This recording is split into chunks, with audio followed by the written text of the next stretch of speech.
this presser where we address different issues. As you know, that this is our tradition as members of the opposition to see how we use this particular window to address different issues.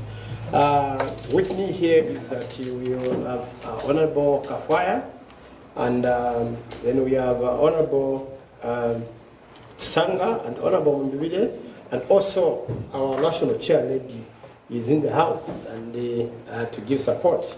As you know that soon we'll be having issues of Women's Day and many other. But I think traditionally we address the issues that happened in the week. We also address the issues that we feel are of great importance to communicate to the nation.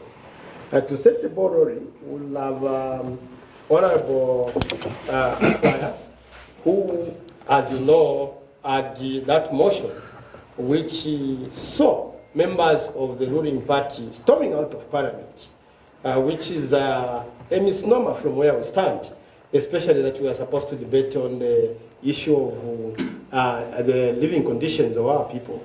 May I call upon Honorable Kafwaya to set the ball rolling with the issues that he has prepared for today. Honorable Kafwaya, sir. Honorable Fube, I would like to sincerely appreciate you for calling upon me to tender my views to the Zambian public. I'm very grateful that the Zambian public could join us this afternoon as we interact. Allow me to just recognize my honorable colleagues who are here, as well as the media. Today, I have very few things to say. I think they will revolve around the motion on which the UPND or the executive side of the National Assembly decided to walk or run away from. I want to start by saying that the common denominator for progress is the people. If you make progress as a country, the people should be able to appreciate that progress. If you think you are making progress as a leadership and the people think otherwise, you need to take a breath and think why the thoughts of the people are inconsistent with your thinking. The UPND has been bragging about having made a lot of progress. And yet what I hear everywhere I go is that people are suffering. So the progress that the UPND brags about does not reflect in the expressions of the people. So I decided to come up with a motion on adjournment, which motion was going to highlight the pain that the Zambian people are having with regard to the high cost of living. And I also intended to establish measures which I thought would help to resolve the matter once those measures, were appreciated by the executive arm of government. But we saw what happened. What happened was that all the members, or most of the members, I think I could tell there were just about 3 members from UPND who remained in the house. All the others left. They walked away. I want to tell the members of UPND, the ministers and backbenchers who walked away, that you did not walk away on me. You walked away on the Zambian people. And the same way you walked away on the Zambian people will walk away on you. Unless they forget, because some of you think that Zambians forget easily. So many things that UPND has done against us, the people, from the time they came into power, we have not forgotten. Now, I have observed that there has been some responses coming from government players. As a matter of fact, the minister responsible for information and media was on ZNBC yesterday, responding to a number of issues, including their walkout. Just this morning, our Honor the Vice President spent about 20 minutes explaining the cost of living, although I observed that no question was posed to her in that regard. And I've heard that the chief whip, the government chief whip also has been in the media justifying why the UPND members walked away on people. Now, some of the reasons that have been given, I'll cite the Honorable Minister for Information, for example. He said that the people who walked away or the MPs who walked away on the people that day were walking away on me, and that I was just given the taste of my own medicine. He said I am sarcastic and that I've been abrasive to the head of state. I am very concerned with those views coming out of the mouth of the Minister of Information. I am concerned because the subject under discussion or under consideration was about the cost of living for the Zambian people. That subject has got nothing to do with the way I look on the face. It has nothing to do with smiles or lack of smiles. It's got everything to do with the suffering of the Zambian people. That is why I brought it there. And the minister further adds that they walked away from lies. Honorable Minister, how can you determine lies before they are spoken? I think that there ought to be decency. But to just address the issue of me being sarcastic, I would like to remind the Honorable Minister that he is the one who disrespected our Honor the Vice President, then Mrs. Inonge Mutukwawina, and the Minister was requested by the Honorable Speaker that time to apologize, and he refused. Now, if you compare my being unhappy with the high cost of living, my being unhappy with the high numbers of illicit financial flows, my being unhappy with the amount of allegations of corruption, and somebody who disrespects the second highest office in the land, and when called upon to apologize, he refuses to do so. Who is sarcastic? Honorable Minister, I want you to observe how the PF members, even in that house, have suffered the injustices in terms of being called thieves, being called corrupt, being called criminals by Masholi, by the MPs on the right-hand side of the Speaker. We have not complained. We tend to think that one day the UPND members will realize that for anybody to be regarded as a criminal, such a person must be proved by the competent court of jurisdiction. Is that what you say? But those people there have been calling a lot of us as Masholi.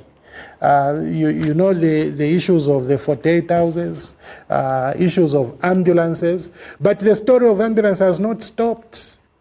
It was, I think it was the cost then. Today it is the procurement mode, it is the selection of suppliers, it is now going into delivery issues. These things are happening now. So why are those UPND members quiet about the fact that the stories of ambulances have continued, even after the PF left office. So I think you need to be measured the way you consider your brothers and your sisters. I think for me, I am grossly unhappy with the high cost of living. I am grossly unhappy with the levels of corruption. I'm completely unhappy with the middlemen that UPND government has brought into everywhere. Can you imagine if supplying power from ZESCO to the mines, there has to be somebody in between? Just to make a road from here to Lusaka, you have to create somebody in between. You don't do that. You don't do that. But yes, the Honorable Mlusa also said he doesn't, the UPND does not regret the walkout on people. It's up to you. And I am very sad that even after all the people have spoken, your own members, the UPND members, are disappointed with the walkout. The church is disappointed. CSOs are disappointed. As a matter of fact, I saw a note from JCTR expressing disappointment. You still say you do not regret. I think you are just a party of people who really don't care about the people. If I were you, even if I had a position and the people come and correct that position, I would tend to go with the people. But UPND is insisting they do not regret the walkout. It's okay. It is the people who are feeling the pinch now. In 2026, you are the one who will feel the pinch. Because these same people who are suffering the high cost of living will be voting in 2026. And you are the one who will be begging for them to vote for you. For me now, I will speak for them. I will appeal, to them to live among each other in harmony and be able to look after each other so that when the time to kick you out of office comes, all of these people will have to have a say. And I took note of Her Honor the Vice President's response this morning. It was unsolicited, but yes, she responded. And Her Honor was kind of laughing at me, saying that the UPND government cannot reduce the price. It was as if I wanted to tell the government that reduce the prices. Chosan koni mitengo. Your Honor, that is not the point.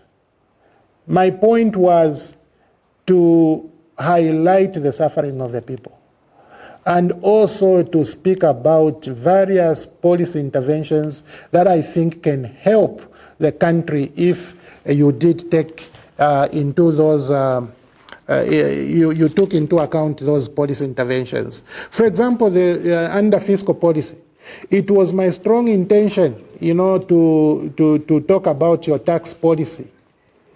Very strong intention to speak about your tax policy. I intended to speak about your non-tax policy. I also intended to speak about your expenditure prioritization. That is what I wanted to. And everybody knows that the tax policy affects the cost structures in all of the supported or unsupported industries. So we know that. So I intended to come with specific recommendations on your current tax policy so that you modify your tax policy now, and people would begin to quickly benefit from those interventions. It was my strong intention to discuss the monetary policy. You see, I had intentions to talk about this, the monetary policy. Among that, I was going to discuss inflation. Among that, I was going to discuss interest rates. But also on interest rates, I was going to tackle the issue of, the MRP. So I was also going to talk about your export policy. In particular, I could have talked about your export policy with regards to millimil and with regards to electricity. So I wasn't going to say Fumieni Komtengo Chosankoni, no. I was going to say intervene here and there so that the cost structures for producers can become moderate, and thereby their selling prices for their commodities would become cheaper. But I was also going to talk about your trade policy. Okay? I was referring, I've talked about the NAPSA versus the contractor and the road. Remove the middleman. What is the middleman doing there? And this middleman is already collecting money.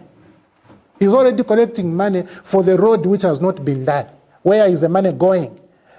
You are not the one who is funding the project. You are not the one who is developing the asset. You are just collecting money. What is the benefit of this person? Already ZESCO is paying, is paying a middleman to pay the mining companies. Remove them. Weren't you talking about middlemen when it came to fuel? We could have talked about Tazama, its poor management, where even IMF decided to offer advice. But you don't listen until things just become completely broken down. This is when you are trying to make adjustments. Now, these are matters that we could have discussed that day, but since here we are talking in terms of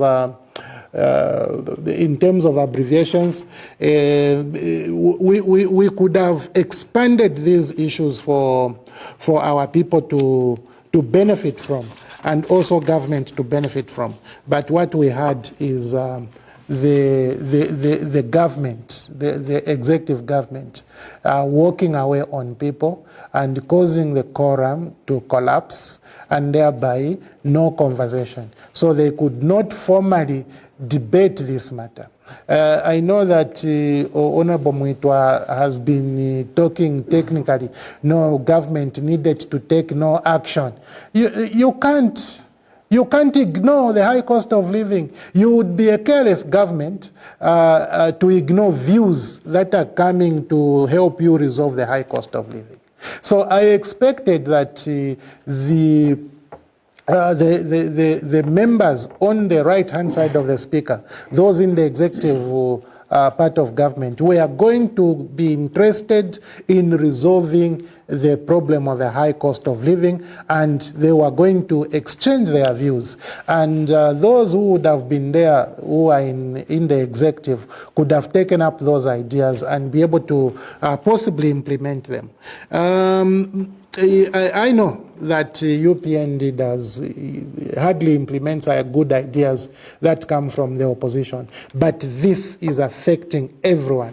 It is affecting UPND members, it is affecting PF members, TONSE members, it is affecting the people in rural areas, people in peri-urban and urban areas. This is not a matter anybody can ignore, except perhaps the UPND.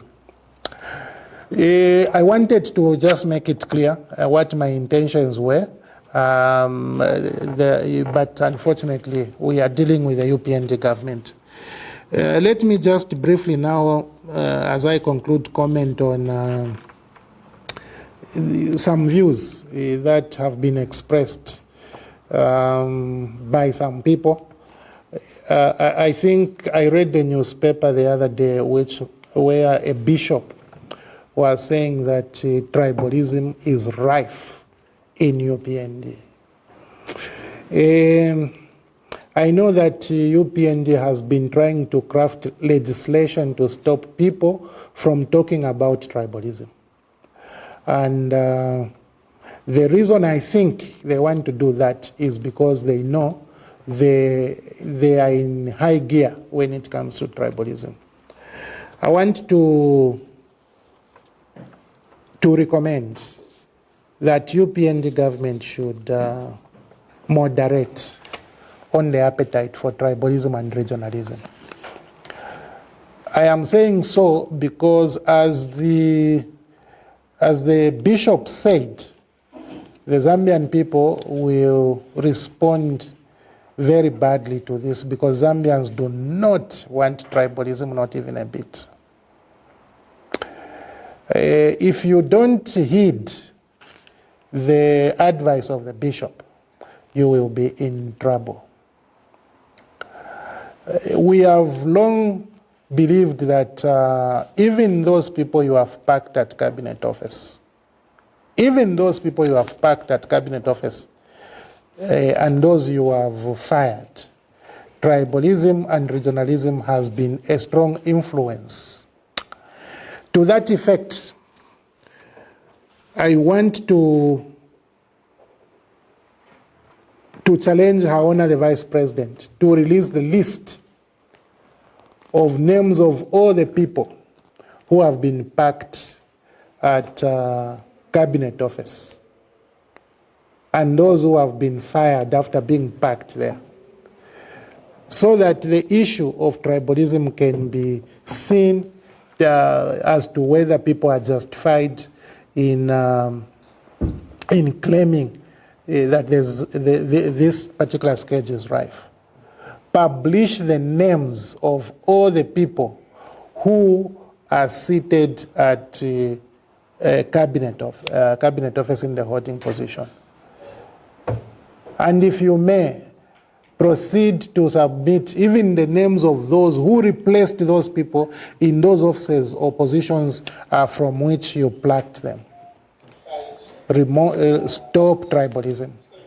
Now, this subject of tribalism should not be popularized. No one should popularize this subject. This subject should diminish. But you see, the bishop makes an observation.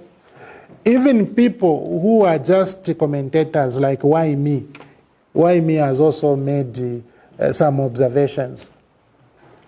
Now, because of your own poor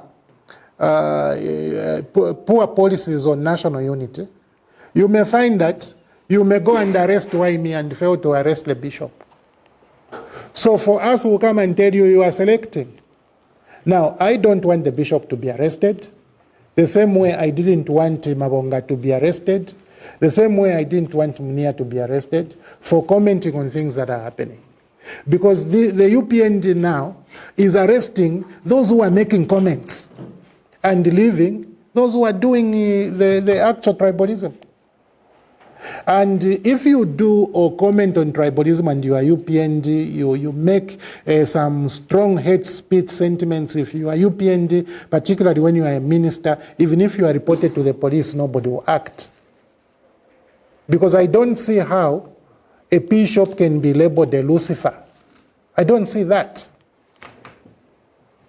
And that person who labels the bishop a Lucifer is not arrested. But you are looking for small people. I don't see how a minister can label the entire province as having a poverty of the mind. The entire province of people, they have a poverty of mind. And that minister is not arrested. But you may follow Why Me. Shamelessly, you may follow Why Me. Now, Why Me is not a bishop. Why Me is not a secretary general of any party. Why Me is not even a minister. But shamelessly, you may go after the... So I urge you to stop tribalism. It is bad for our country. Thank you so much.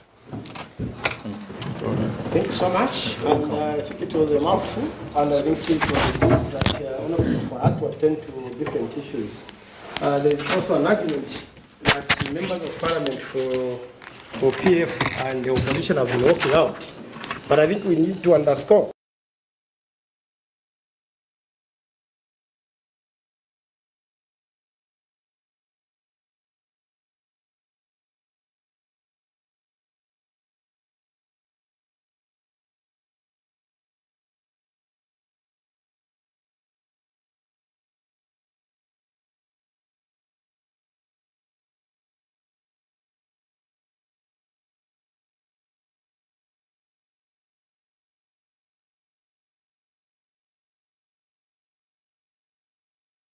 that had collapsed a quorum right in front of the speaker, and the speaker allowed it. And the other time we walked out was when Honorable Kangombe was trying to protect the Constitution, which was Article 60 of the Constitution, and the grabbing off the political party called PF. That was the protest.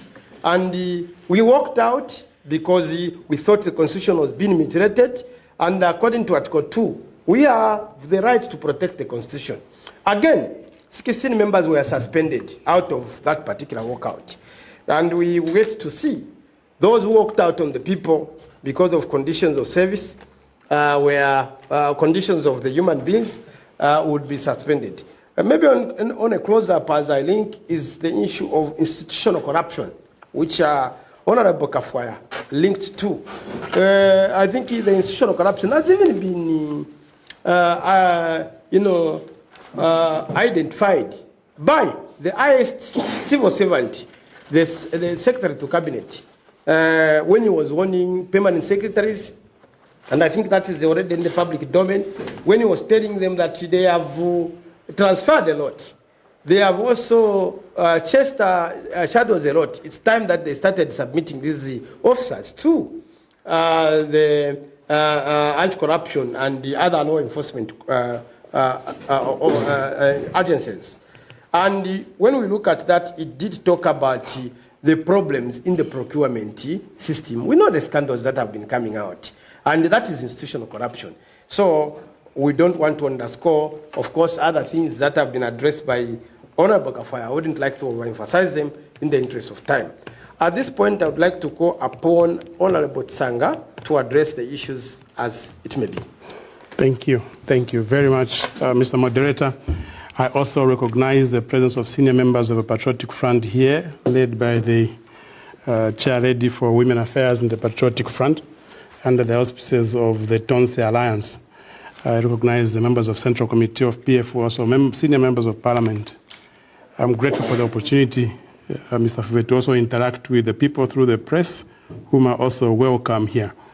I think on a starting note, I would like to be permitted, Leader of Opposition and National Chair, as the leadership of the Tonse Alliance, to congratulate our colleagues, our friends who recently launched a new political organization called the Zambia We Want.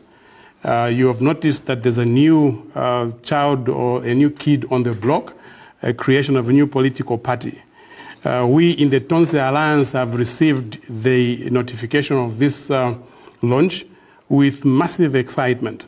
Massive excitement because we believe very sincerely that our colleagues, just like ourselves, have placed themselves on the line of fire to represent the people of Zambia at the time that the country is going through massive challenges insofar as the rule of law is concerned, insofar as democratization is concerned, insofar as the profile of human rights in the country is concerned, insofar as regional differences in the country are concerned. We have the firm belief that very soon, we as the Tonse Alliance, we will begin to engage with our colleagues in Zambia We Want to find a point of convergence on the understanding that we all represent the aspirations of the Zambian people. When you begin to see formations of political organizations coming up like this, it means there is a problem in the country. And there is need, therefore, for us to quickly find a point of convergence so that as we go forward, we will carry everybody on board. The Zambian people have been sympathetic to the Patriotic Front, at least the genuine Zambian people have been very sympathetic to the Patriotic Front in the experiences that we've had from the time the UPND came into power. One of the spirited fight the UPND has put up is a complete annihilation of the Patriotic Front. Our colleagues, for reasons that we don't understand, would not like us to continue existing as a political organization. So when you begin to see potential partner organizations like Zambia We Want forming and agreeing that we can begin to engage with each other, we've already started speaking to some senior members of the Zambia We Want as Tonse Alliance to see how we can get together and agree a common agenda of helping the nation to move forward and restore itself to the tenets of democracy that we started in 1991 and reinforce them in 2016. So Zambia, we want you are welcome on the political scene. It is a messy scene, but I'm hopeful that the numbers of us in the opposition, when we get into the increase and create one agenda for the nation, we will be successful. The second point I would like to make is a very brief point. I would like to make a call on the Inspector General of Police. I hope and I know he's here listening to this broadcast, because usually when a team like ours sits here to speak, we know the people that are listening to us. There was a complaint that was filed by Ambassador Emmanuel Mwamba on Max Moe, an individual who had decided to take it upon himself not only to scandalize the 60th Republican president, but also to make statements that have a potential of creating tension in the region. Recently, Mr. Simoe found it fit to accuse the 60th Republican president, Edgar Chagwa Lungu, who, to the knowledge of the whole nation, know that he is actually in South Africa on medical review, and he attributed him to be having meetings with some named presidents in the region with a view to come and destabilize the UPND government. Those statements were not only false, they were not only highly inflammatory, they were also extremely provocative for those of us who side with Edgar Chagwa Lungu because he's the president of the Tonse Alliance and the Patriotic Front. But we calmly decided to respond to it by following the law and filing formally a report with the Inspector General of Police. It's over a week now. We have not heard any statement from the police service on what they're going to do with this individual. You can begin to imagine what the police in Zimbabwe are thinking. You can begin to imagine what the defense forces in Zimbabwe are thinking, that their president can be linked to a story, false as it should sound, which has the potential of destabilizing the region. I think the government must take decisive steps against Mr. Simoe and ensure that he comes to account for his statements that he made. And if they are false, it must be disclosed to the nation so that we can restore the potentially explosive relationships that are beginning to develop between ourselves as a nation and the neighbors with whom we've enjoyed peace for close to 60 years from the time we got independent. Going on with the case of the 60th Republican president, we've had a very unfortunate experience in Parliament this week, when unfortunately, for reasons again that cannot be made very clear, our colleagues, crafted a position where they wanted to draw the House into discussing the issues to do with the health of a Republican president. This we've made a statement before. I just want to repeat it very briefly here. We had said ourselves that we were deeply concerned with the attitude that was taken by this government to decide at an hour as awkward as this week to begin to want to speak about the health of a 60th Republican president when the whole nation knows what has happened in the past. The whole nation is aware that this government has paid zero attention to the welfare of this president, especially from the time that he declared himself that he was going to come back into active politics. He has been classified as an ordinary person. He has only been assisted by the benefaction of people that are outside government. Even what he's doing right now, it has only worked because people that consider themselves partners to the Tonse Alliance, partners to the Patriotic Front, and who are concerned with the welfare of the 60th Republican president, brought themselves forward and decided they're going to assist the president. I think the story had been crafted with an intention to try and create the impression that this government has been taking care of the 60th Republican president when everybody knows the fact. It was very comforting that the Honorable Minister of Health did not want to attribute anything to what is going on with the president, although he made a false remark that this government has been taking care of the 60th Republican president. That is a falsity, and it must be corrected. Like everybody has been saying, Mr. Lungu must be allowed to continue enjoying his private life, because when the government decided to withdraw all the privileges that he was entitled to under the law, it became an issue of people basically deciding to look after the president because they love him. People basically looking after him because they think that he had a need, and when government can't provide, they themselves will provide. I think this is an issue that should never have seen itself on the floor of the House. If you see what is happening, it is actually a very unfortunate development, because mostly the people who are bringing the name of the 60th Republican president into disrepute are people that built their political career around his image. Even the individual that raised this motion on the floor of the House, Honorable Nyambose, I think the MP for Chasefo, he is an individual who is well knowledgeable of the Republican president. If genuinely he had concern about this individual, a phone call would have done. We are always speaking to the 60th Republican president. We phone him every other day to find out how he is. As his younger brothers, as his children, we want to know his welfare. And the answers are very categorical. He is well, he is in high spirits, he is talking to his doctors, and he will be coming back to continue with the work of the Tonse Alliance. That ill-intended motion by Mr. Nyambose, I think if I was sitting as the 7th Republican president, or indeed as a very senior member of the UPND, I would take such a statement coming as it did from somebody who is supposed to actually be a child or a son or a younger brother of Edgar Chagwa. I would take it with a pinch of salt. I would not ride on it and want to make negativity about what is happening to Edgar Chagwa. When his own brother is the one who wanted to raise this motion, it is extremely unfortunate, and I would only just want to caution that the UPND government must change its presentation. It is very strange that those who fought for the UPND as members of parliament when they are in the opposition, those who worked very hard to ensure that the UPND come into power, have now been obliterated in terms of appearance. You don't see any of those members of parliament who were very vocal when UPND was in the opposition, saying anything, even on the floor of the House in the House. They are actually being caricatured, they're being guided, they're being, overshadowed by those who came from elsewhere. Most of the people who are raising issues about the UPND and how it is working or how it is succeeding in working were not there when these MPs were fighting to put UPND in power. I honestly and sincerely sympathize with the UPND members of parliament who are genuine, and who have been completely put in the back of a curtain, in preference to people who are sweet talkers, nice speakers, those who wriggle their lips and tongues when speaking to the Republican president to make him look like he's a giant, when his own people who fought for him are sitting quietly watching what is going on. The president must be very, very careful with these individuals. If they can betray Edgar Chagwa Lungu, what do they do with the church if he loses power? We need to become very, very careful as leaders of this nation, and ensure that we speak only to those who we know we can trust. And with our colleagues in the UPND who are now not being listened to by the senior membership, I just want to welcome them. Tonse Alliance is not a political party. Tonse Alliance is an initiative of the Zambian trying to recalibrate this nation. We know some of them have got credibility, and we know that they're actually respected leaders.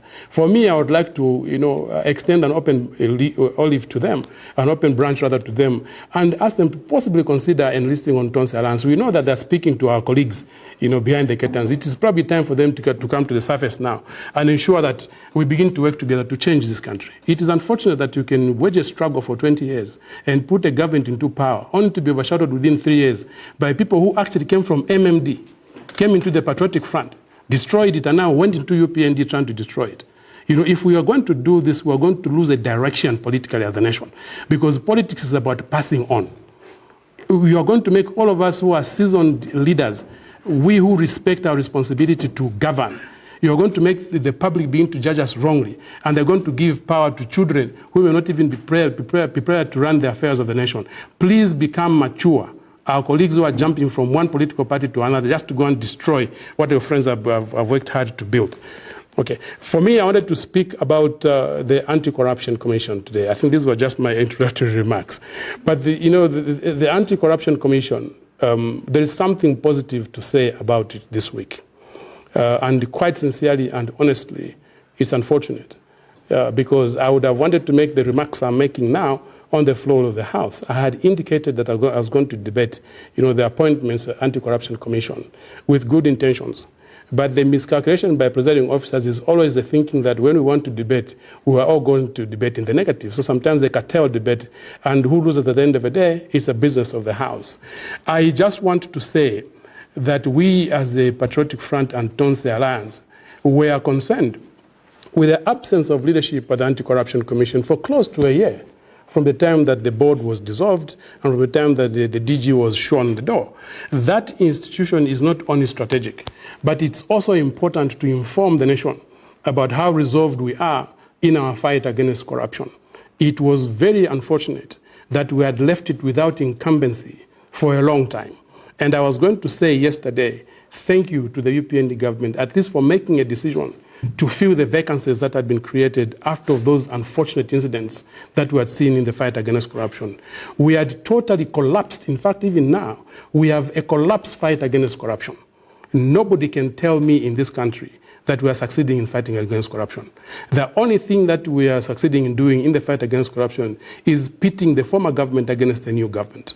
Up to now, the only fight we know about corruption is chasing people that you think built houses when they were in government and wanting them to account for the houses. And even without following due process of the law, you subjected them to some kangaroo kind of legal process and have them dispossessed of their properties.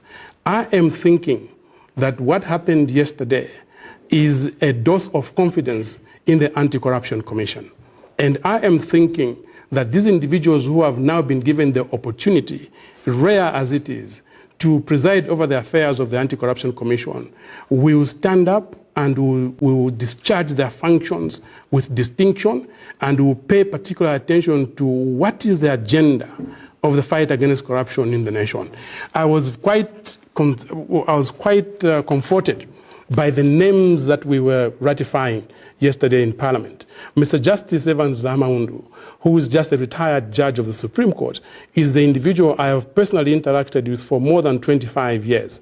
He has risen through the ranks, from being a magistrate in the subordinate court to a high court in the high court, and finally he was given appointment as a judge of the Supreme Court, which is served until his retirement. I think that his appointment, controversial as it sounded at the time he was appointed, will help to restore confidence in this institution, because as everybody knows, the Anti-Corruption Commission is a quasi-judicial institution. In all fairness, to appoint somebody who has served as a judge in the High Court to be the chairperson of the Anti-Corruption Commission is, in my assessment, an appropriate appointment. A few issues were raised regarding Mr. Jack Kalala, and I wouldn't want to belabor the point, but to raise the issues that those issues that were raised against him were very genuine. That he has passed the mark of appointment means he comes to the Anti-Corruption Commission with a huge challenge to try and prove that those who expressed negativity about him may have either been mistaken or at least he's taken time to reflect, and commiserate and rather review himself, so that when he comes to take over this important responsibility, we will not see what happened at ZNBC repeating itself at Anti-Corruption Commission, because it actually is going to be on the board of directors in comparison, in terms of drawing analogy with what he was doing at ZNBC. I hope that he listened to what the debaters were saying, and is going to prove himself that at least we are dealing with a changed man. Mrs. Ngwase Mwale is somebody that I have interacted with again for more than 20 years. She's a seasoned governance expert, and she brings value to this institution in my assessment, and I'm hoping that she is going to stand up and function with distinction. Sometimes people change depending on where you put them. Sometimes when you're overwhelmed by the challenge that faces you when you're appointed, you present a completely different person from who you have been known to be.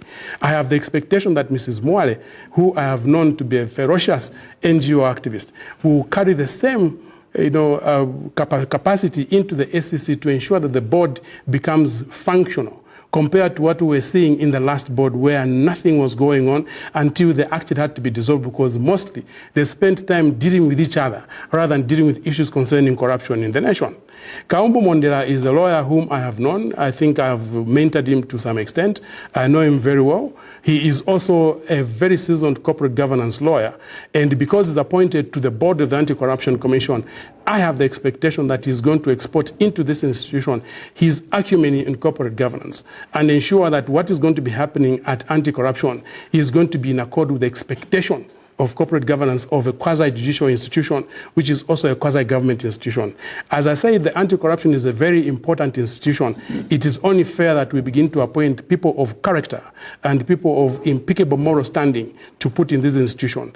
And I think I rank Mr. Kaumbu Mondela as one of those people that I can truly trust, and I hope that he's not going to disappoint the people as he gets there. The DG herself, Mrs. Daphne Chavu, is a lawyer that I've known for a long time. I've interacted with Mrs. Chagwa for more than 30 years of my practice of law. I find her to be highly professional. I find her to be very articulate. And I find her to be very brave, at least in the interactions that I've had this far up to this time.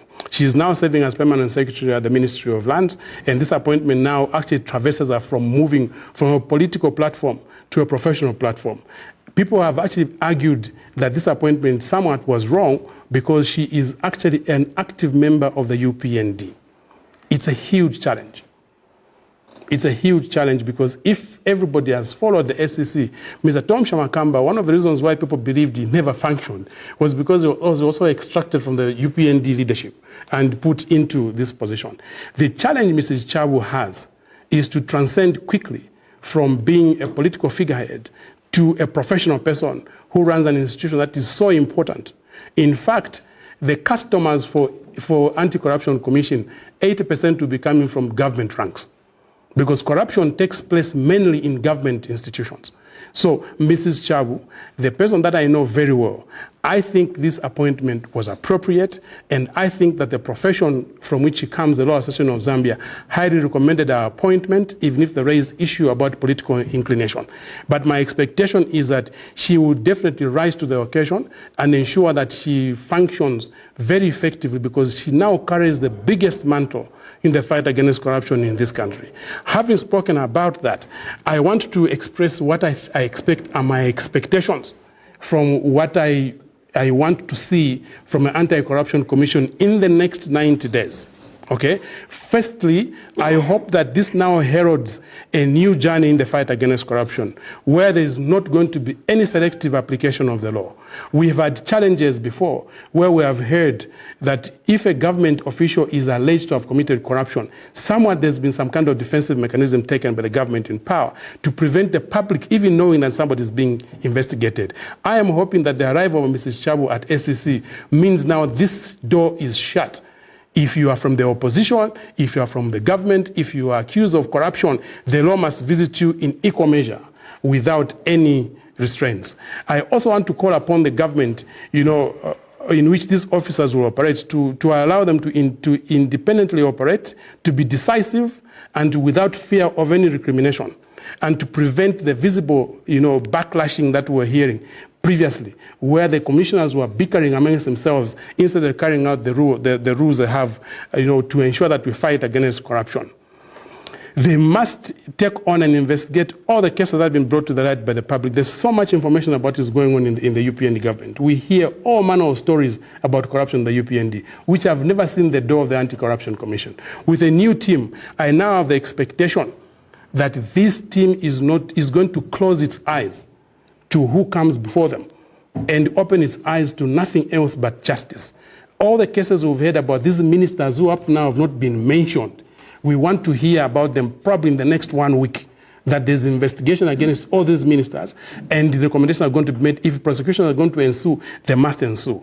Most importantly, these appointees must consider and recommend to the government that we should review and amend Gazette Notice 1123 of 2021.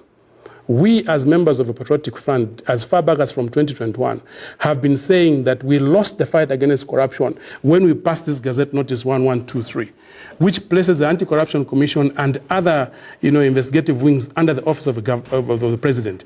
We think that even the previous DG and the previous directors of ICC were unable to function, partly because there was this sealing called Gazette Notice 1123, which was restraining them from carrying out their functions. This SEC board that has been appointed together with the DG must brave it up and look at this Gazette Notice and see what kind of impediment it provides to them discharging the functions as those who fight corruption. And they must openly recommend to government that Gazette Notice must be reversed almost immediately, so that we can open up this fight against corruption and people can begin to see a profile that shows that this country now is very serious about the fight against corruption. Let me end my remark by making this statement. Firstly, the Secretary to Cabinet, as Honorable Foya said, has made a disclosure that there's too much corruption in government. He was carpeting his permanent secretaries that they're allowing corruption to take place because they're not carrying out their functions. I want to call upon the Anti-Corruption Commission now, under the leadership of Mrs. Chagwa, to take a keen interest in this statement and ensure that what the Secretary to Cabinet was saying is acted upon, and that everybody who has been found wanting, and most especially because most of these permanent secretaries were actually appointed by the new government. They cannot accuse those historical directors and others who've been functioning in government to be corrupt. This corruption is being fueled by those who are appointed under the new I think it's New Dawn, this new government, that 80% of these were appointed by them. Their own Secretary to Cabinet has made a statement that there is high level corruption in government. There is need for this Anti-Corruption Commission to show us that they've come in here with teeth and they're going to function on it. There is a very controversial issue about the agrofuel contract which was recently terminated. This contract is just not an ordinary contract. And voices have been raised regarding how this contract was being performed. Here's another challenge to the Anti-Corruption Commission. Open it up. Inquire about what was going on in this agrofuel transaction. There's so much that we're going to establish that we're going to unravel if you investigate correctly what was going on in the agrofuel contract. That contract, we condemned it as a patriotic front, and we still condemn it up to now because it actually violated every known law about public procurement. It violated every known law about dominancy in the market. When the government was saying it is opening up the petroleum market, suddenly a single individual was put in the forefront and was doing everything in petroleum procurement and transportation. Now that there's been this termination, and now that there's been voices against it, it is a challenge to the new Anti-Corruption Commission to open this Pandora's box and see just who is going to be found at fault. I thought I should make these remarks, and thank you very much for listening to me. Thank you so much, Honorable Sanga, for the remarks that you have made. I think it's quite clear that Honorable Sanga has appreciated the need for the opposition to unite and has called on the Zambia we want, that's a recommendable initiative. Then Honorable Sanga also talked about this IG called Mr. Msamba. I think Honorable Sanga and the Honorable Amunduvile would bear me witness that they escorted me to Kawambwa police. And this IG called Honorable IG Musamba has not done anything about such. And you find that he has been, in the same vein, he has jumped on Bamawa Mumbi and Gini and many other people that is excited with such. But IG, if it was umuntu wabene done crazy, ngachime but lekefio yuwe. Yes. So I'm also repeating lekefio yuwe because your behavior is not suitable for a democratic nation like we have. He also talked about this irresponsible consultant called Max Mulwe, who I saw a dam on TV failing to even analyze the issues. But I don't know how the UPN defined comfort in calling him even a consultant. Max Mulwe, for those who care, he has written a very toxic article and bringing nations together, Zimbabwe, DRC and Zambia. And what Max Mulwe has traded on are very dangerous waters. But there he is. The so-called IG is just watching without making interference. The IG is empowered according to 193 to deal with such issues, to protect life and property, and make sure that law and order is instituted. But he has not done anything. The Honorable Sanga also talked about the modern Judas Iscariots, like Venas Nyambose of today, where Nyambose, who was a video security, praising ECL. But today, this is the Nyambose today who can go at ECL's neck when he used ECL to survive in an election, just like others who are Judas Iscariots, who used ECL to survive as an election. Today they are going for his neck. Those who betray others, don't even trust them. Even you cook in a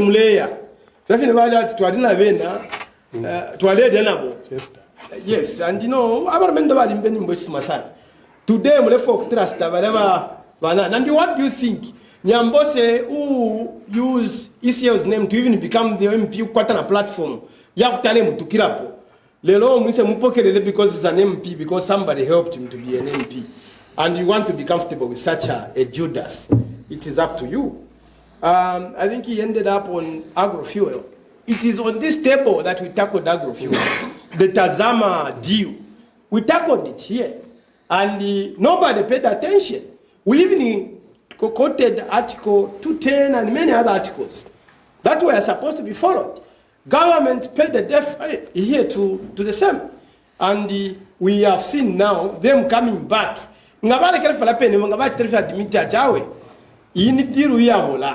we know that every deal, including the dual carriage, where they are eating, they would have just come back. And I know that there's no PPP.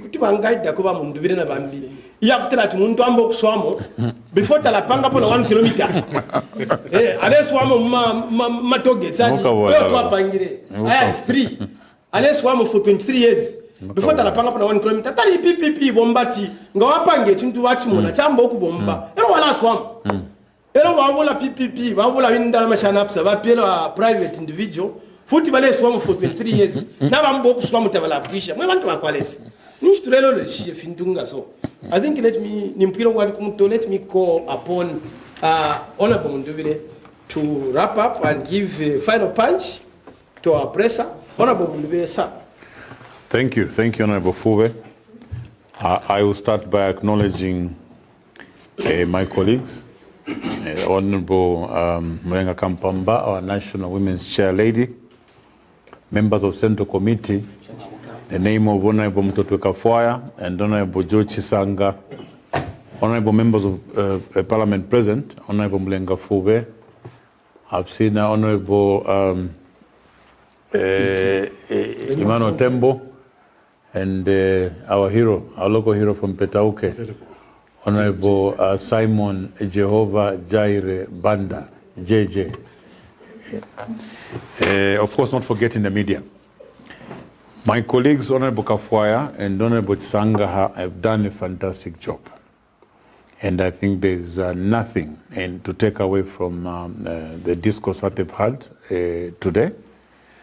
Mine will just be to add to what Honorable Kafwaya said, he talked about earlier, to do with the walkouts from the UPND. I remember, I think it was back in 2022 or 2023, after President Hakainde Hichilema finished addressing the House on the values, updating the nation on the implementation of values and principles, he stopped where we were as opposition members of Parliament. And he made an appeal. His appeal was that we should work as a team, to find solutions for the country. And at that moment, we're very quick to remind him that we have tried many a time to work with these ministers, but it was difficult because they either collapsed the motions, opposed the motions, or simply ridiculed whatever we brought on the floor of the House. And he made an assurance to us to say he was going to have a very serious chat with them, so that they could come to us whenever there were national challenges, especially that he was acknowledging one fact, that there was a lot of experience that resides in the members of Parliament from the opposition, many of them having been ministers before. We've been waiting, and we thought that his ministers would be cooperative by coming to just consult. There is nothing wrong with consulting those that know. What we saw on Wednesday was very unfortunate for Zambia and most unfortunate for the UPND itself. We actually feel sorry for President Hakainde Hichilema. I've just made reference to a discussion that we had with President Hakainde Hichilema on the floor of the House when he appealed to us as opposition members of Parliament.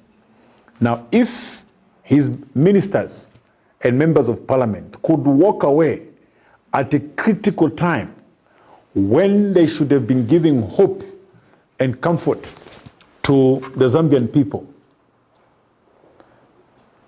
at the point where Honorable Kafwaya moved that motion, our expectation was that they were going to stand by, come up, first of all, learn from us on alternative policy, but also be able to project hope in the minds of the Zambian people. We were very expectant. We were shocked when they walked away. They only sent one very strong message, and that message was that they are in a hopeless position. They can't help the citizens. They have no solutions whatsoever to what is happening. Zambian people, what the UPND did on Wednesday, They simply said, tuafilwa, tuafileka, mwalai mwena. That's what they simply said. If they had any solutions, they could have stood by, debated with Honorable Kafwaya and the rest of the House to show the Zambian people that firstly, they acknowledge that we have a problem. And number two, that they understand their assignment very well, which is to resolve the problems of the Zambian people. And thirdly, that there are solutions to it. Now, on all three heads, they failed by walking away. So what they did constructively, what the UPND did constructively that day and on the floor of the House is that they resigned. The UPND government constructively resigned by walking away at a time that they were required to respond to that very important motion. My call this afternoon, I wish to call upon President Hakainde Hichilema to fire all those ministers who participated in the walkout. They actually asked for it. President Hakainde Hichilema, those ministers are simply saying, we can't help you. We have no solutions. We have no capacity to resolve these problems. I still believe there may be one or two who are still in the backbench from the UPND that may be able to do something to help the situation going forward. I will repeat, my call this afternoon, I wish to call upon the President of this Republic, President Hakainde Hichilema, to fire all those ministers who participated in the walkout. They abdicated their responsibility. They abandoned their duty. The Zambian people have invested trust in those individuals, in those ministers. Those are expected to resolve and attend to the challenges the Zambian people are facing. The motion the Honorable Member of Parliament for Lungu brought was a very important motion. What remains a fact is that the Zambian people are suffering. The Zambian people are going through so many challenges, and they are looking forward to a government that will come up and help them resolve these challenges. So I want to remind the Zambian people that there's been attempts. We've made several attempts to try and help the UPND. I'm sure you remember that there was a motion moved by Honorable Mulenga Fube. Honorable Mulenga Fube moved a motion urging government to create agroecological zones, which were going to help with production and productivity in the agriculture sector. That motion was rejected by our colleagues on the right. The reason why I'm bringing in this is to show what Honorable Kafwaya was trying to achieve. Some of the objectives from the Honorable Member were that, look, let's come together to try and find solutions to reduce this high cost of living. Number one, if we increase production and productivity in the agricultural sector, we can begin to bring the cost of living down because most of our food will cost less. So it's a call on President Hakainde Hichilema because I expect that he's going to fire most of those ministers that have been opposing these very progressive motions. We must relook at some of those motions that the members from the opposition had presented on the floor of the House. And one of them being the motion for the creation of the agroecological zones. There was a motion moved by Honorable Kangombe, and Honorable Pavyuma. This was at the time that we were debating the second stage of the bill on the mineral commission. Their motion was that, their amendment, their proposed amendment, as a matter of fact, was that we must increase the local content from about 10 or 15% to 20 or 40%. This was to ensure that once that is embedded in the law, the Zambian contractors working on the copper belt and other areas where there are mining activities will be able to access higher volumes of contracts from the mining houses. The beneficiation, the benefits coming from the mines to the contractors was going to be more. And by so doing, it was going to help to reduce poverty and indeed the high cost of living. Because one, we're going to get a bigger share from the mining industry. And remember that in terms of resource mobilization through foreign exchange, if Zambians got 50% of the business going on in the mining sector right now, we would expect that there will be an inflow of forex into this country, which will reduce our exchange rates and thereby help reduce the high cost of living. Honorable Kafwaya had these ideas to say, can we come together and maybe remind each other on some of the missteps that we've had in the past, so that we can relook at what maybe we consider to be bad motions or bad amendments and help the country move forward. There was a motion on the floor of the House on the establishment of the poverty datum line. Even this particular motion was collapsed on the floor of the House. There was a motion, of course, the main motion by Honorable Kafwaya urging government to come up with practical measures to reduce cost of living. All these motions have come on the floor of the House from the opposition so that we try and assist the UPND government to lead this country better. Now, countrymen and women, as we sat back, for us as the opposition, when we have a member like Honorable Kafwaya coming up with a motion, we actually sit back and plan on how we're going to tackle that motion. I know that he has brought out some of the things that we wanted to discuss. Honorable Tsanga has equally done the same. I'll just run through quickly some of the areas we wanted to bring on the floor of the House when debating that particular motion. You know that when President Hakainde Hichilema was campaigning, he campaigned heavily to civil servants. And I think that he promised them that once he came into power, he would look at debt swap, because he realized that most of the civil servants were highly indebted. And that one, they owed these financial institutions money, and they were equally owed money by government. Therefore, proposals to have a debt swap were being tabled. As a matter of fact, during the PF, that program had actually started. President Hakainde Hichilema, I think in one of his meetings, had mentioned that he would improve the conditions of service so much for civil servants that maybe there may even be no need for them to borrow going forward. But at the time that we're coming into power, these civil servants were already highly indebted. Now, we want to state that as we speak now, that debt stop program has been abandoned and has not been attended to. So civil servants, as we speak now, are going through untold misery. Why? Because of this program not having been completed, and the fact that they're highly indebted, they have resorted to borrowing Kalova and so on. And the month in, month out, they're having to run from one lender to the other. We want to call upon government to quickly attend to the debt swap.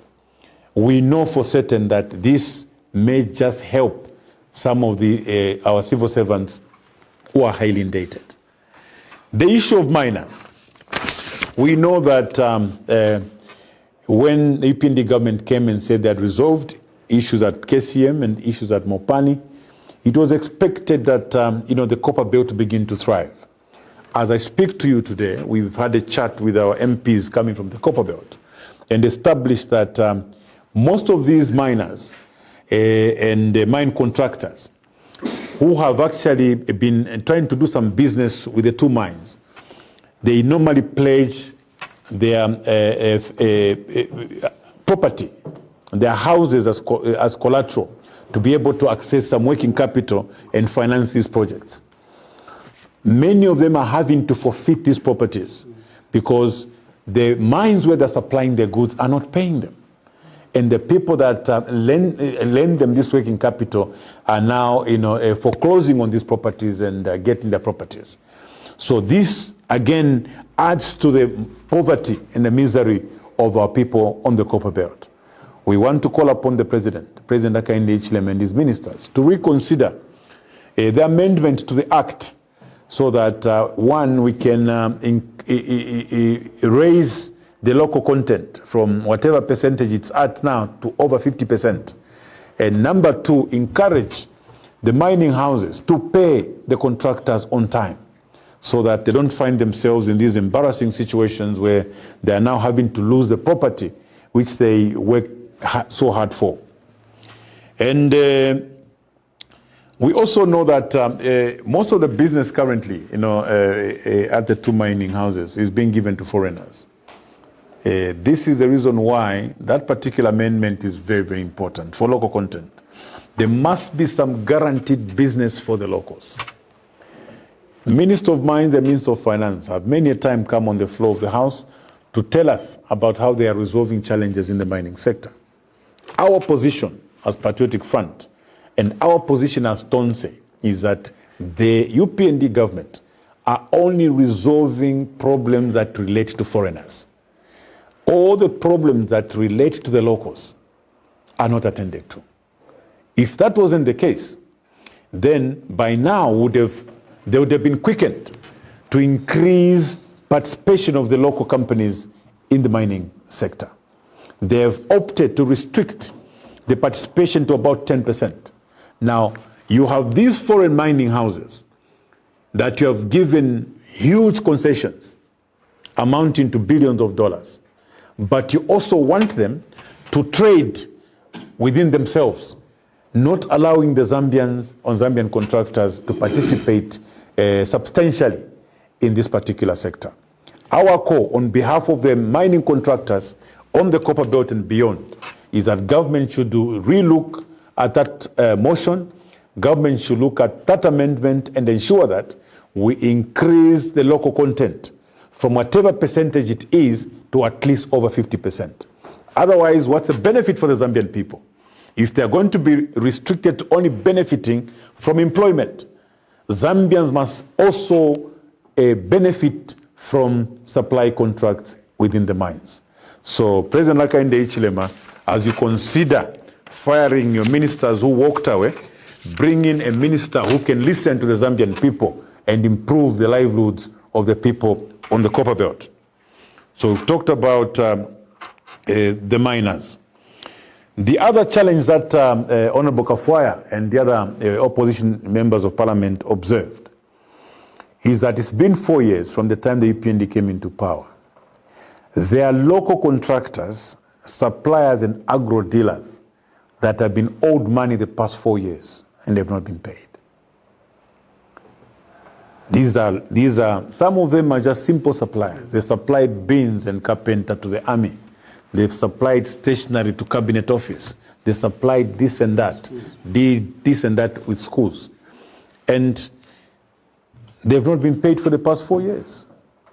So we want to urge government that one way we will not have a single answer for resolving the poverty levels and indeed reducing the cost of living. We want to ensure that, first of all, those that have worked, let them be paid. So the local contractors, suppliers, and agro dealers should be paid. And Honorable Kafwaya, I just want to mention that we have to continue.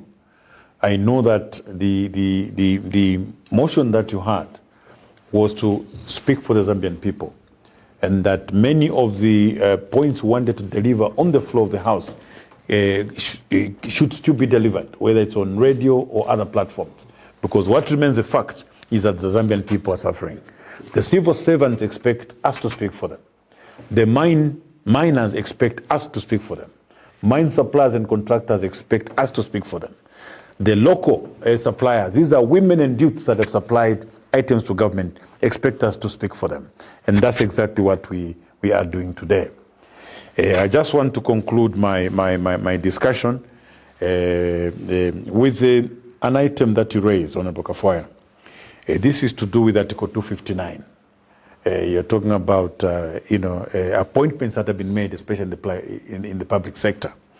The Constitution is very instructive in Article 259 that those that have been charged with the responsibility of making appointments, they must do so taking into account regional diversity, gender, among others. What we have seen in the recent past, there's been a number of appointments in public sector and indeed in parastatals. We are not shy to mention that His Excellency the President or the board of directors making these appointments have made these appointments without taking into account provisions under Article 259.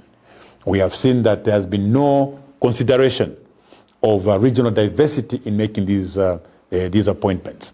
We want to call upon all those appointing authorities to have recourse to Article 259 and ensure that as they make these appointments in public service or indeed parastatus, they must ensure that there is regional diversity.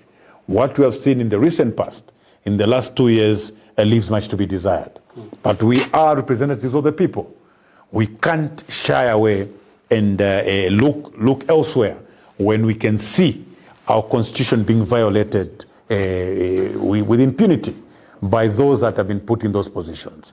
We are one Zambia, one nation. The argument that as long as they're qualified, that's not an argument. The argument that as long as they're qualified cannot stand. There are people that are equally qualified that are coming from other regions. There's a reason why the authors and framers of that constitution felt it was important to put a provision such as Article 259. So whether it's at ZESCO, whether it's at IDC, whether it's at ZCCM-IH, whether it's in the civil service, we, or anti-corruption, as members of Patriotic Front and indeed Tonse, want to make this call that even for appointments that have already been made, government and quasi-government institutions should reconsider reviewing those appointments.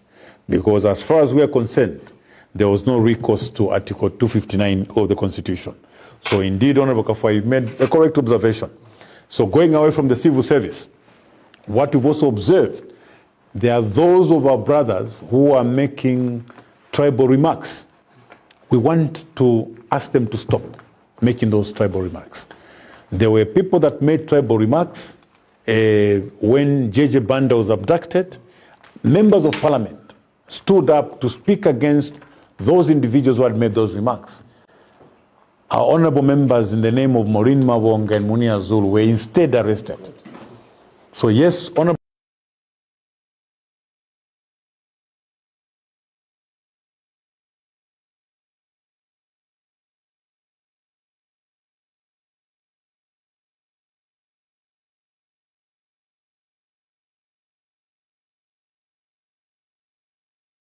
should have been arrested by now for the remarks that he made against the bishop. Maximum should be arrested by now for the remarks that he's making. What we are simply saying, Your Excellency the President, is that what we are seeing is double standards in the application of the law. There is discrimination in the manner and a form in which the law is being applied. Our call as leaders of the people is that there should be an equitable application of the law, a fair application of the law. Like Honorable Kafwa was saying, the next thing you hear is that this young man, what's his name again? Kapwepwe. You hear that he's picked up. Yet all the other people that made tribal remarks and remarks that were divisive continue to walk the streets. We don't support any wrongdoing. We equally do not support the selective application of the law. So whilst we condemn the wrongdoing, regardless of who has committed those offenses, we also wish to condemn the selective application of the law. So we will call upon the police that whenever they decide to do that, they should do so, ensuring that they stick to what the law provides. Honorable Chisanga, you made very good remarks regarding the appointments at SEC. I was being very brave in not disagreeing with you. And because you are senior counsel, I will not disagree with you. Otherwise, I would have had my own views regarding those appointments. But for now, we'll rely on your sentiments regarding these appointments. I really hope that the people that have been appointed to SEC will do a good job, starting with revealing the names of the ministers who are under investigation. Yeah, only then will we know that something can happen at SEC. It's an open challenge. We also, you talked about the judge that is now at the helm of the SEC. It remains our call that I think similar appointments could be made at ECZ. ECZ in its current form does not foster confidence in the political players. We don't think that the current ECZ, can hold credible elections into the future. So as the commissioners have been replaced at SCC, we want to make a call to President Hakainde Hichilema that similar changes should be made at ECZ. At the end of the day, ECZ should be able to garner confidence from all political players. As the situation stands now, we're not the first ones to say the current setup at ECZ cannot bring about credible elections, free and fair elections. So President Hakainde Hichilema, please look into the management of ECZ and bring about individuals, especially retired judges, to be at the helm of ECZ so that the Zambian people and political players can have confidence to participate in the elections in the future, and also be able to accept the results that will come out of these elections. Because the current management and commissioners at ECZ, I think, have not inspired confidence in the minds of political players. I just thought I could make those remarks. But like I said, Honorable Changa, we observe SCC very closely. It's an open challenge. Yeah, because I think the biggest challenge we have in the country now is corruption. If you look at the FIC, look at the figures in the FIC, look at the corruption, for instance, happening on the dual carriageway. It was just last week that Honorable Kafaya brought out an issue to do with there being no consultant on the dual carriageway. We expect SCC by now to have moved. We expect DC to have moved, and 2 weeks later, nothing has happened.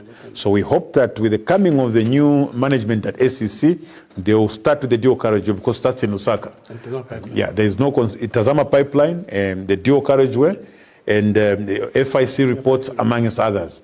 We want to know the names of these ministers. These corrupt ministers even had the audacity to walk out of parliament when they're appearing before SCC. We want to know them. I think I'll end there for now. Thank you so much. And we also want to thank our senior members who have spoken to today's presser. And we also acknowledge those that are in the audience. And we continuously thank the media that has been supportive to our presser. Honorable Mundubire said that walkout, yaba pavili. Kwali boku kutuka na walkout. Yeah, kwa chitike pa Wednesday kutuka. Because that's learning away from problems. It's not walkout. Walkout need that to where we are protesting on behalf of the people. When people are abusing the constitution. That's right. No makula kwa alikupola, kwa alikutaba, kwa alikutuka. They ran away. Yes, they ran away, as our chairman would say. Yeah, and I think Honorable Mundubire has also said that I'm a civil servants to Adambireka debt swap. Can you please make sure that that is implemented and the like? By the way, we heard the Loba Mayawaneland that we have employed more than 80,000. I'm a civil servants who operate sociologically. They operate on what is called canteen culture. Now, I'm never employed. I've never joined a debt. So there's no one who is safe. I'm sure as I'm speaking, the civil servants they are agreeing with me that because of the toxic environment, economic toxic environment, it's they have just joined what is there. Kwali baba chitaudi enti musibo service. So apart to survive, if taule shito unga na kudula, kabie kapuka ku kaloni kuna save kapuka ku kaloni kuli banki. Everywhere kala masibo servants. Ichi ngaba pusha kofi kwa tashani ka debt swap shani kalabo mbako. Honorable Mundubire has also addressed a very important issue. People are saying no circulation of money and all that. What are the major factor that has caused that, as government is the richest institution to trade with, is the non-payment of suppliers as well as contractors. It's simple. You can't run an economy where we have deprived the people, possibly because of suspicions that are opposition and the like. For 4 years, the suppliers and contractors have not been paid. But the ama suppliers and contractors, very well connected. So that the wheel of the economy is weighed properly. But nothing is being done in that way. At NAPSA 20%, which has also not even been paid. It was targeting 11 billion. If you take the monies that have not been paid, the suppliers and contractors, the country would have been breathing economically now. But NAPSA, Mwali fe scandal muni napsa. Tapa beneficial ola mo fialo to.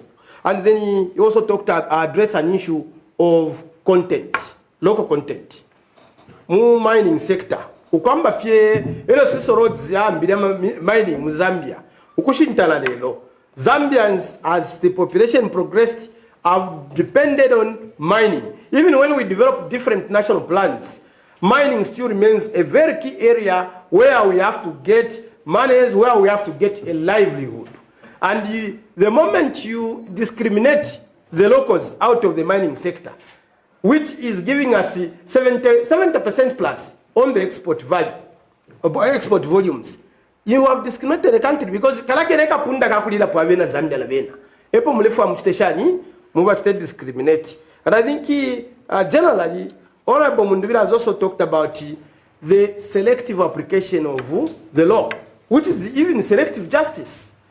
Ukwambila kukwikata kwa baka pokola, ukushinta na kuchita process ama cases, even the outcome of cases is selective. Abali mufungwa bengi no instani ba opposition. Over trampled up charges. Abale ikatwa ino instani ba opposition. The boys would talk about circumcising a former president. It's not hate speech. The boys would talk about killing a person like JJ. It's not hate speech. JJ talks about abductors. Instead of him being helped, Kufama abductors is arrested. He's taken Bambo Kushuro Kimira Ngutuakale. Abductors, they are busy enjoying coffee. And none of them have been, no police, this IG has never even paid attention to talking about the abductors that JJ mentioned. And today JJ is a fugitive because the abductors were not tackled. If you that let us apply the law. I mean, the Constitution says we the people. It includes everybody. It doesn't say ba UPND ni mama kula diafi mweka nangu ni mama kula sekela mweka uko na ulama funde. Where if we report number 35 na kuya kama police because na mtu reporter uyu musambata pade fi alaro le shapo. Alaro le shapo mpumnyati it's coming from the opposition. So bamsamba kamba mwicheme. Mukungona kwe batu mwachita balance the law because you play a critical role in making sure that justice is effected as such. Having said that, I would like to ask if there's any critical pending issue from the media so that we can attend to it before we go. Any issue from the media, we don't just want to talk alone. I can see one. Okay. You can speak, sir. Thank you so much. My name is Best Gerald from Diamond TV. The Minister of Finance recently announced suspension of export duty on precious minerals and stones, zero rating it. That's about 15%. Maybe I didn't get your comment on that part as well. Thank you. The issue of export duty, bakafwaya na ngudugile walibonse tumajuka.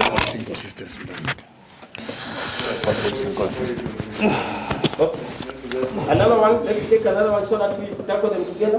That's the issue of the currency change. There are some features that are missing on those notes. Like it's one much, come a change now. Yes. Okay, we have two questions from the media. Okay, the issue of export duty. We also have why are some of the national emblems missing on the currency, or even in general. What do you make of this introduction of the currency in the inflationary pressure that we have currently? What is your view?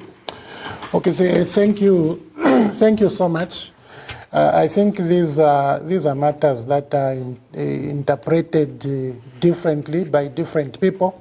What I could say about the 15% waiver is that, firstly, when UPND came into power, they actually revoked licenses for Zambians who previously held those licenses.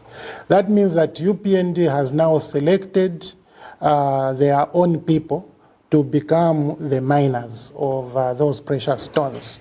So in my view, those people are now going to export those precious minerals without paying anything to government. So clearly for me, I think it's an empowerment scheme for UPND aligned people. And it's very unfortunate. But who is going to suffer? It is you and me. Because I'll tell you what, Dr. Musokotwane himself told us that the toll gate fees will be increasing year on year.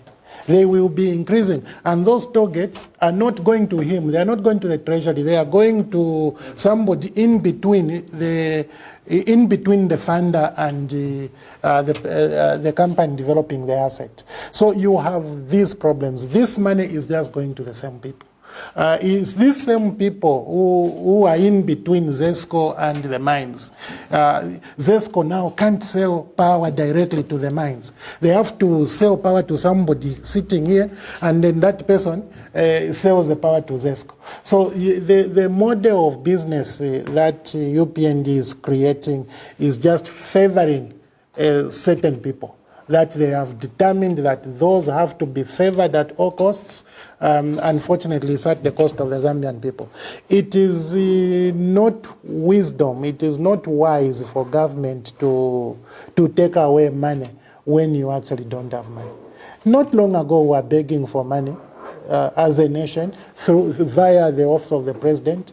Well, maybe not the office of the president, via the president. The president was on TV begging for money from the international community. The same international community from where he was begging for money, what we have seen is that they are withdrawing support. The USA has withdrawn support. The Swedish government has withdrawn support. We may see that trend actually escalating. Instead of us now finding ways of creating our own money by taxing these people who are exploiting our national resources, Dr. Musokotwane has begun to give now blatant tax holidays. It's very, very unfortunate. But yes, they've created new money. Some features have gone. I said somewhere that Zambia is not a new country. Zambia has not become a country after UPND came into power. So you, as a government, you don't take away all the historical features. It doesn't matter how some individuals feel about freedom statue. That is a freedom statue. It's a freedom for everybody. Look, it won't really matter how you feel about the Victoria Falls. This is a feature that we found. What you feel about the Kalambo Falls or even the Chishimba Falls should not matter. These are features of our nation. So let these features remain on the currency so that we pass on this history to our children and their children. I think it's just important. But there is this strong feeling that Zambia is a new country now by some people.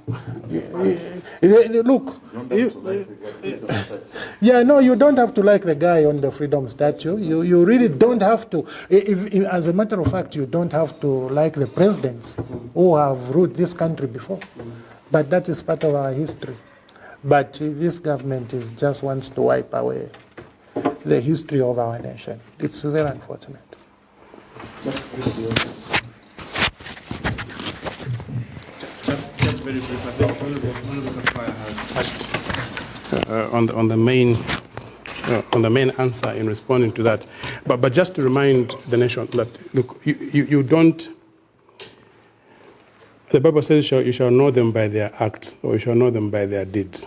You don't begin to doubt when you see UPND doing what they are doing, that they are a government for businessmen. They are not a government for the people.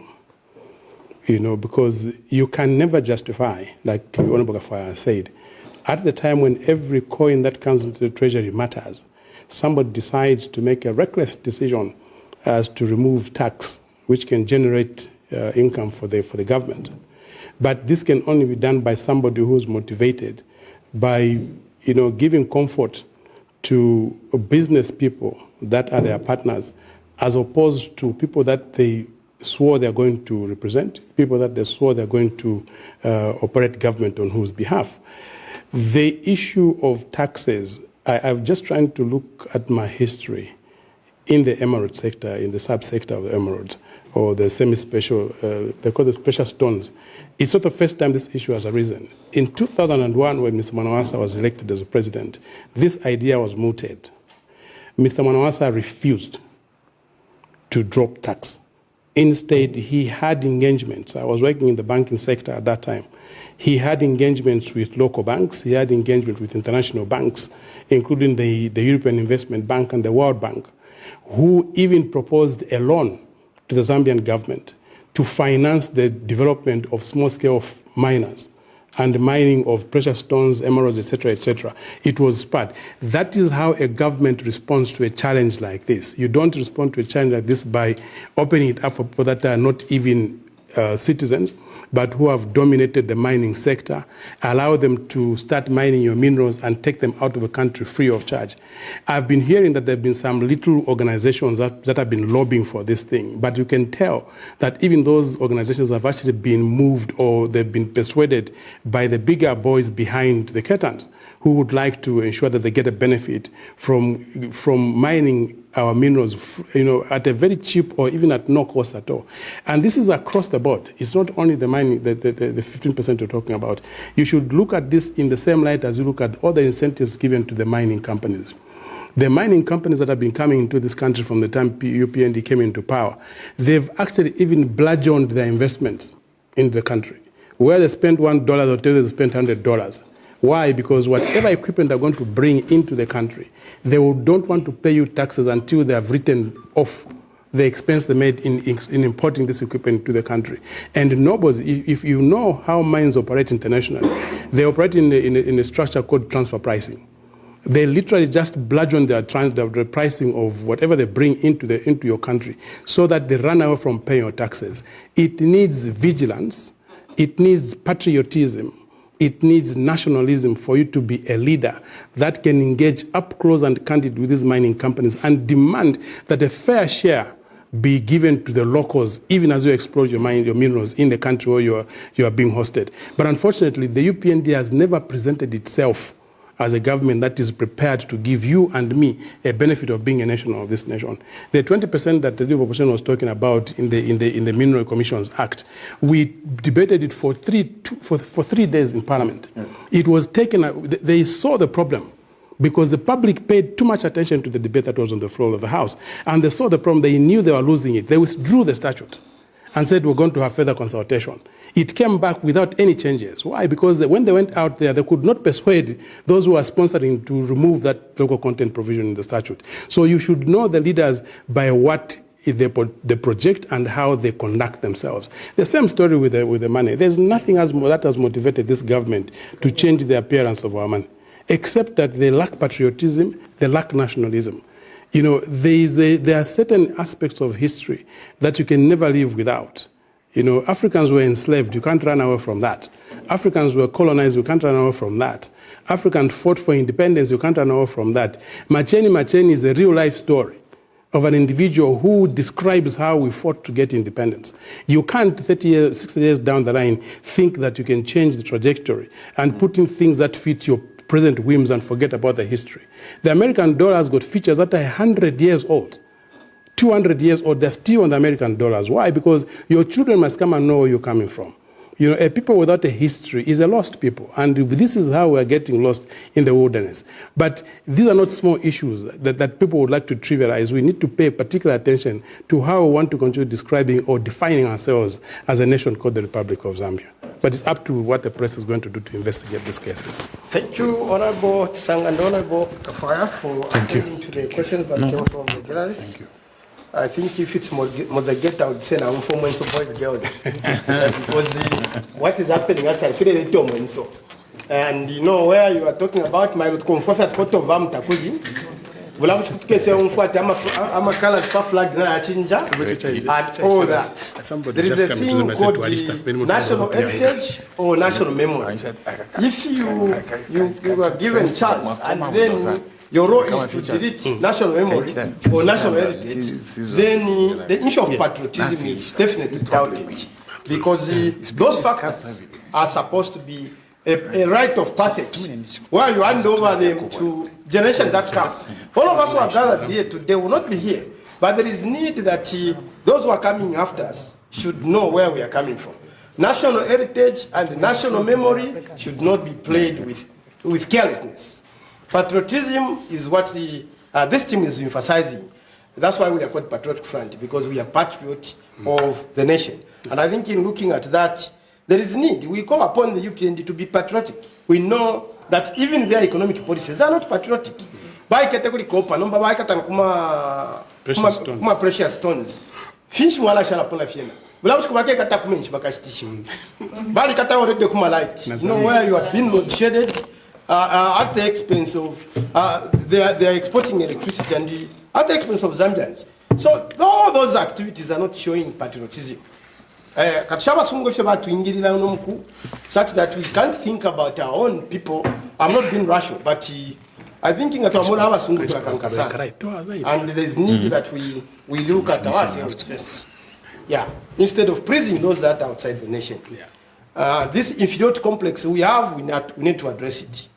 And I think we need to address it with patriotism. At this moment, I would like to thank the media for coming through. I would also like to thank Polo Sokole Mpolo Polo, and Chair Lady, thank you for being around. Yes. That you flowered our desk properly as we want. I also want to thank Jehovah Jireh and the Federal MP for their support, though they have been in the background today. Keep it up. Jehovah Jireh, as you said in your statement, that you shall be loyal to people that are what? And I think we are showing so far the good qualities of a loyal member. We thank you very much. Thank you. Thank you.